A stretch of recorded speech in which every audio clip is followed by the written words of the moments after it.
Getting a gun in the city is like buying a pack of cigarettes at a gas station. That's what one Chicago resident said of the ease and accessibility of buying illegal guns in Chicago. Racial segregation, wealth inequality, gangs, and the inability of law enforcement to solve crimes. All that and more on The Max Clark Show.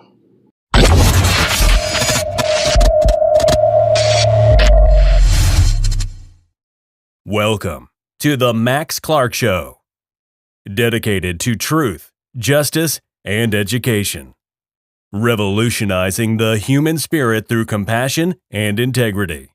It's time to shift the paradigm and accept the truth, tell the truth, and be the truth. Here is your host, Max Clark. You are now tuned in to The Max Clark Show, where we talk about things that matter. Before we get started, we're going to take care of a little housekeeping here. The Max Clark Show is brought to you by the Clark Center for Civics, Politics, and Global Affairs.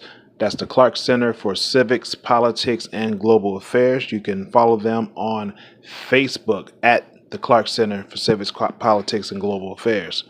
Also, the Max Clark Show is brought to you by Our Tiny Little Kitchen Catering and Barbecue. Our Tiny Little Kitchen Catering and Barbecue. You can follow them on Facebook and Instagram at Our Tiny Little Kitchen. All right, guys, we're just going to dive right in. And we're going to talk about, where do illegal guns come from? Where do they come from? Why is the city of Chicago so saturated with weapons? Now, we have some of the strictest gun laws in America. We're not the first, but we have like the 8th toughest gun laws in the nation. Now, the Law Center to Prevent Gun Violence ranks Illinois gun laws as the 8th toughest in the country. The state requires citizens to have a permit to buy firearms and to report stolen or lost guns. Residents who want to sell their guns privately are also required to solicit a background check from state officials and to submit documentation of the sale. So that's pretty tough. That's pretty tough. If you're going to get a gun out of your hand and into somebody else's hand, legally, doing it here in Illinois, it seems like it's pretty tough. It'll be definitely traceable if you do it the right way. Now, in about 95% of the cases where a person is found in the possession of an illegal weapon, they're not the original owner, obviously. They're not the original owner. Now, these types of laws, they don't exist in our neighboring states, such as Indiana. Indiana, that's next door. About 21% of guns confiscated by police in Chicago are traced back to gun shops across the border in Indiana. Isn't that something? Most of our guns, illegal guns, guns that people are using to murder other people in the city of Chicago, or just in Illinois, period, they're coming from right across the border. Now, I know there's a big deal about a border wall down by Mexico, but I'm not worried about them. I'm worried about these guns coming across our border in Indiana, right next door to us. So that's something that I think that we need to try to figure out how to deal with. We need to figure out who we need to talk to as it relates to building a relationship with, I guess, our governor and the governor of Indiana, so that we can maybe invest in some sort of border patrol there. A border patrol at the Indiana-Illinois border, excuse me, at the Illinois-Indiana border, so that we can stop this influx of illegal weapons crossing the border. Now, the CPD, Chicago Police Department report, identifies the number of specific gun shops in Indiana and the suburbs of Illinois that supply the largest number of guns that end up being seized by police. Robberies of gun shops also play a small role in supplying the guns to Chicago's black market. According to a report from licensed dealers in Illinois, in 2016, and 197 were stolen in Indiana. Okay, 197 weapons were stolen in Indiana. This is back in 2016. But even if all, the 280 guns that were stolen from licensed dealers in Illinois and 197 that were stolen in Indiana, even if all 477 of these guns ended up in the streets of Chicago, they would only account for a small fraction of over 6,000 guns seized by police that year. 6,000 guns. That's just a very small percentage. Because the city's crime guns or illegal guns often change hands many times, before they're recovered, the Chicago Police Department says it's difficult to establish a full ownership history, particularly when the gun originates from a state with no requirements to document private sales. Okay, that's what's happening in Indiana. You don't have to document the private sales. So these guns go from hand to hand to hand, and nobody knows its origins. And so when it gets here to Illinois and eventually makes its way to the streets of Chicago, it's hard to trace. It's hard to trace, and there needs to be some new legislation or a new task force put in place so that the police department can get resources to help track down these guns and find out who the original owner is or something. Find out how that gun got into this person's hands in order to commit this violent crime. Okay. So what we're going to do, we're going to take a little break. And when we come back, we're going to talk about what further complicates police investigations as it relates to tracing the illegal guns here in Chicago. Okay, we're going to take a little break. We'll be back right after this. Tune in to The Max Clark Show, Tuesdays at 7 p.m. Don't forget to hit the like and share button. Follow The Max Clark Show on Facebook and Instagram, and subscribe to The Max Clark Show 747 on YouTube.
Hey everybody, thanks for tuning back in to the Max Clark Show, where we talk about things that matter. Today we're talking about illegal guns, illegal weapons, and how they are saturated into our Chicago communities. Now, before the break, we were talking about what complicates the police investigation, what hinders their investigation into tracking these, the origins of these weapons, or to, who even fired the weapon. and who they got that weapon from. So what complicates things in their investigations is the lack of federal oversight on gun trafficking issues. Illinois officials can only prosecute state residents for gun trafficking, and federal resources to combat illegal interstate sales are slim. So that's where one of the problems are. Okay, the federal resources to combat illegal interstate sales are slim. So when these weapons come across the border, that's where the investigation kind of falls apart.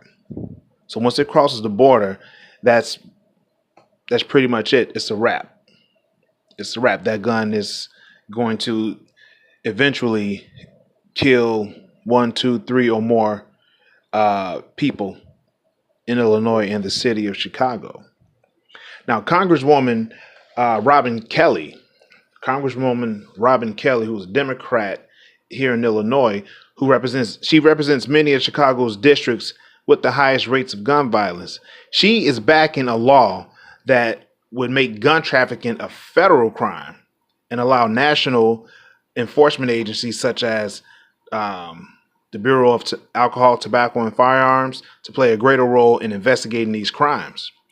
Robin Kelly, she also serves as the vice chair of the House. She also serves as vice chair of the House Gun Violence Prevention Task Force. So this is someone who we need to talk to. This summer is going to be hot. Okay. As we see right now, it's springtime and it reached 60, 70 degrees and mayhem. It's total mayhem. So by her being the vice chair of the House Gun Violence and Prevention Task Force, she is someone who we need to get acquainted with and who we need to work with in order to help get some sort of legislation passed. Richard Pearson, who is the executive director of the Illinois State Rifle Association, told the Globe Post that he agrees that straw purchases and illegal sales are a major problem.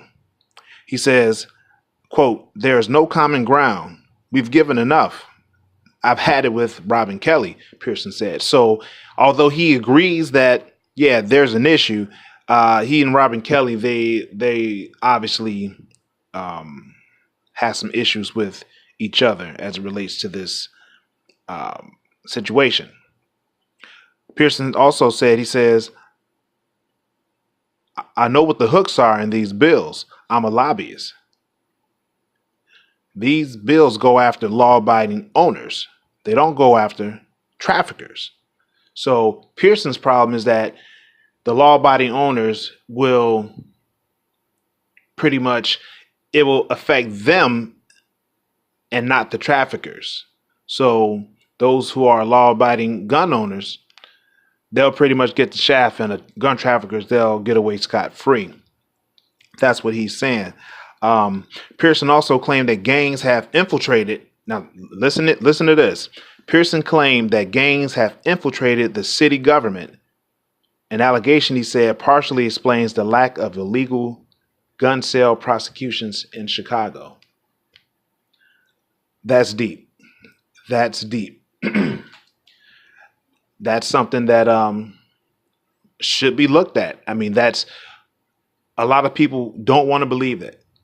A lot of people don't want to believe that this can happen. I don't know. However, it's something that needs to be looked at. For the ease of access of weapons like this to 10, 11, 12-year-olds is outrageous. And there's some sort of somebody's looking the other way. It's possible somebody's looking the other way. We don't know who it is, but somebody's looking the other way as it relates to these weapons being on the streets. He also said, "I think we have gang members who are in the Chicago Police Department." Wow, that's deep. Pearson says, "I think we have gang members who are in the Chicago Police Department. Now, this is coming from the executive director of the Illinois State Rifle Association. He also added that he believes that gangs contribute money to city officials. So, Richard Pearson, in a nutshell, he's just saying that the state is just, and the city is just totally and utterly corrupt. And they are in on the carnage that's happening in the streets of Chicago. In a few cases where the ATF has prosecuted people in Chicago for illegal gun sales, experts such as Catherine Tinto, a professor at the University of California, Irvine School of Law, has raised concerns about the agency's investigative methods. Tinto studied ATF's investigative tactics in cases involving undercover officers, informants, and sting operations. Wow. Tune in to the Max Clark Show, One such case Tuesdays explored at in 7 Chicago p.m. explored in detail. Don't forget to hit the by like and share ProPublica, button. Illinois, Follow the and Max the Clark Chicago Show on Sun-Times Facebook and involved John Instagram, Thomas, and subscribe to the Max a Clark resident Show in his 747 30s who resorted on to YouTube. setting up illegal gun sales to help provide for his daughter. Working through an informant, the ATF enticed Thomas to set up small gun deals by offering to buy weapons for a high price. All of the guns that Thomas brokered deals for were actually purchased by the ATF. Tinto said cases like Thomas's case raised the question. Working through an informant, the ATF enticed Thomas to set up small gun deals by offering to buy weapons for a high price. All the guns Thomas brokered deals for were actually purchased by the ATF. Tinto said cases like Thomas's raised the question of whether or not the ATF is actually eliminating gun dealers or simply creating them. Wow. That is truly, truly amazing. And actually an excellent point. So, okay, guys, what we're going to do, we're going to take a little break. And when we come back, we're going to talk about racial segregation, wealth inequality, and gangs as it relates to the shootings and illegal guns in the city of Chicago. All right, guys, we're going to take a little break. We'll be back right after this.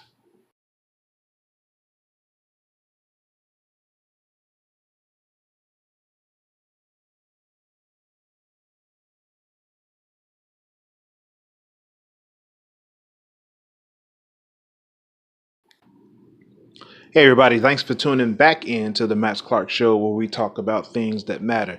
Hey, do me a favor, make sure you give me a thumbs up, subscribe, and hit that bell button right there so that you can get notified when there's more content that I will be putting out.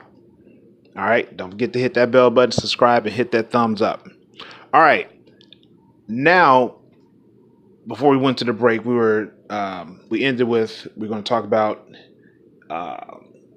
racial inequality, segregation, wealth inequality, and gangs as relates to this gun violence and the gun trafficking here in Chicago.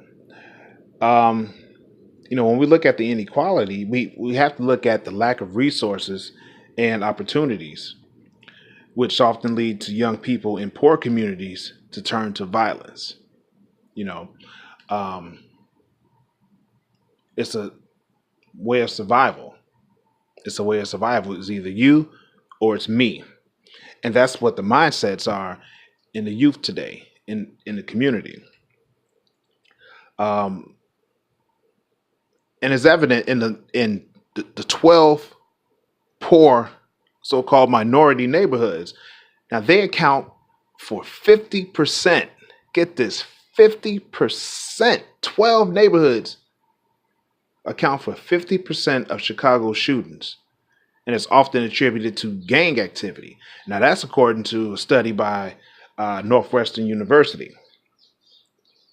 Adam Alonzo, who is the executive director of Build Chicago, Build, B-U-I-L-D, Build Chicago, he said that children in neighborhoods like the Austin community, which is where I grew up, he says that when they walk out of the house with the belief that they might not make it back home. Can you imagine that?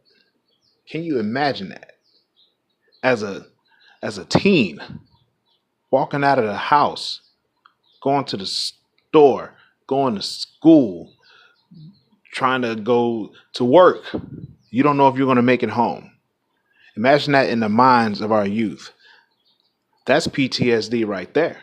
We need some counseling in our community. We need some counseling going on in our communities because no child should feel that way, especially in a country that says it's the freest country in the world.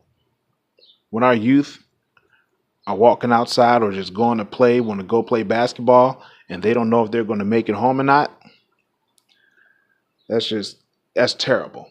That's terrible, and we definitely need to change. We definitely need to change. Um, Economically, as it relates to that, the median income in the majority of so-called African American neighborhoods is $20,000 less than the median income for Chicago. Okay, $20,000 less than the median income for Chicago, and almost a third of the neighborhood's residents live below the poverty level. Now, that fact is coming from citydata.com. That's citydata.com. You can go there and get more information. Um, the the gun violence problem, as said by Colleen Daly, she says that the violence problem will get solved once the economic and racial equality problems are solved. And I believe that. I believe that as well. Racial equality and economic issues, once those get solved, then we will see, we'll start to make progress in ourselves and in our communities. Okay. Now, Colleen Daly, she is the executive director of the Illinois Council Against Handgun Violence. That's the Illinois Council Against Handgun Violence. Now, all these names that I'm dropping, these are people who we need to work closely with if we want to curb this violence and stop the trafficking of illegal weapons coming across the Indiana-Illinois border. Still on the track of economics, by the numbers, the median wage for whites was $44,758. $44,758 in 2016. So-called African Americans made less than half of that at $20,727. $20,727 compared to whites who made $44,758. And we wonder why we are in the condition that we are in. There's no way you can survive off $20,000 after taxes. You're pretty much destitute. You're destitute. I mean, you are one light bill away from being homeless, one rent payment away from being homeless, literally. If you can even find a place that will even rent to you with that type of income. That is, wow. That is truly unbelievable that we're living in these conditions with that type of income coming in yearly.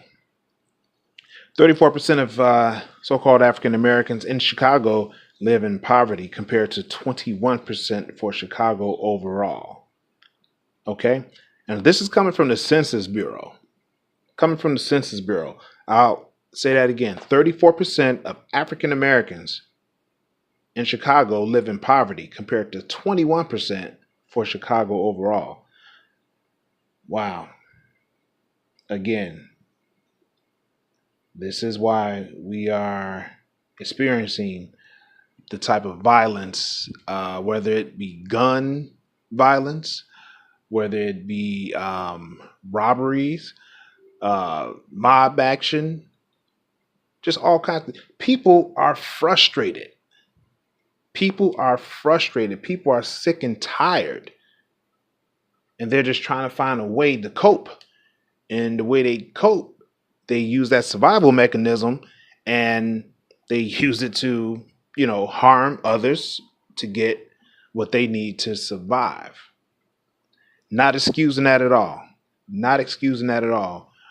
But that will happen with any society. That will happen with people of any background. If you take the roles and switch them with any other group in this nation, and the numbers will be the same.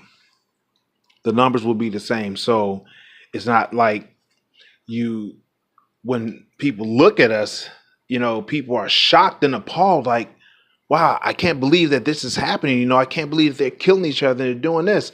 Hey, this is happening because these people are, black folks are in proximity of black folks. Okay. You have black folks who've never been downtown. Okay.